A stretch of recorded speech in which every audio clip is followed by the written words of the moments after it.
Shalom, awesome kid yang disayang Tuhan, Prince and Princess yang cantik-cantik dan ganteng-ganteng. Hari ini kita memasuki minggu ketiga di bulan September. Dan mari kita bersyukur kepada Tuhan karena kita telah melewati minggu kedua bulan ini bersama dengan Tuhan. Sebelum kita mau memulaikan ibadah kita, mari kita berdoa. Kami mengucap syukur buat anugerah Tuhan dalam hidup kami, karena sampai hari ini Tuhan tetap menjagai dan melindungi kami. Hari ini kami mau belajar kebenaran firman Tuhan, biar kami boleh menjadi orang yang selalu jujur dalam keadaan apapun. Dalam nama Tuhan Yesus kami berdoa mengucap syukur, haleluya, amin.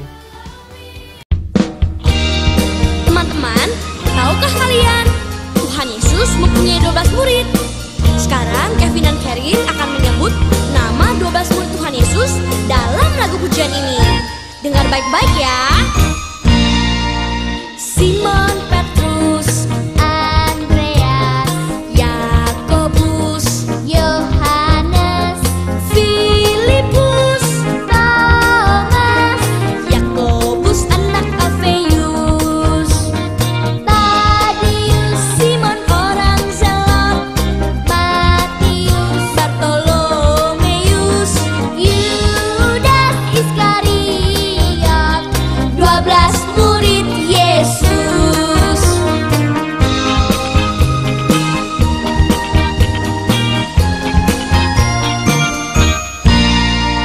Simon Petrus, Andreas, Yakobus, Yohanes, Filipus, Thomas, Yakobus anak Alfeus, Tadius, Simon orang Zelot, Matius, Bartolomeus, Yudas Iskariot, 12 murid Yesus.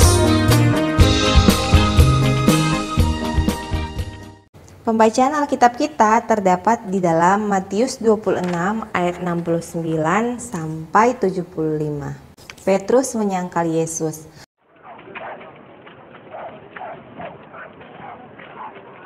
Jagalah dia.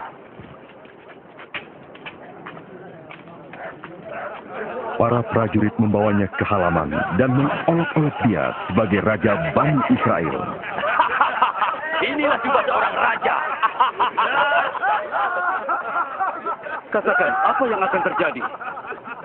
Engkau akan selamatkan kami yang mulia. Sementara itu Petrus duduk di luar halaman, maka datanglah seorang hamba perempuan kepadanya, katanya, "Engkau juga selalu bersama dengan Yesus orang Galilea itu." Tetapi ia menyangkalnya di depan semua orang, katanya, "Aku tidak tahu apa yang engkau maksud."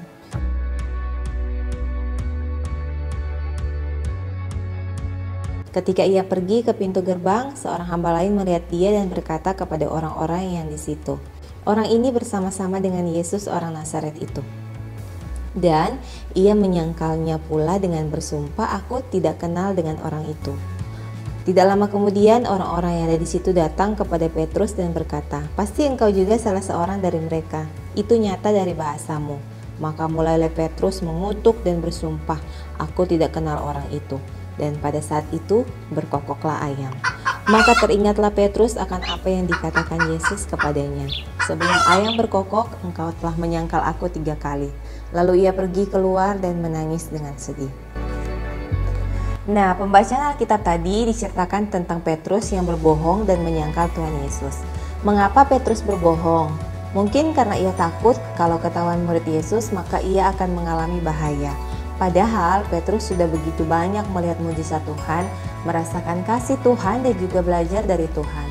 Namun dalam keadaan terjepit, Petrus jadi berbohong bahwa ia tidak kenal Yesus. Nah, hari ini kita akan belajar tentang jujur dalam segala keadaan. Menjadi orang yang jujur memang tidak mudah, tetapi kita bisa jika Roh Kudus membimbing kita. Salah satu hal yang sulit untuk jujur adalah ketika keadaan atau situasi yang ada menekan kita atau membuat kita terjepit.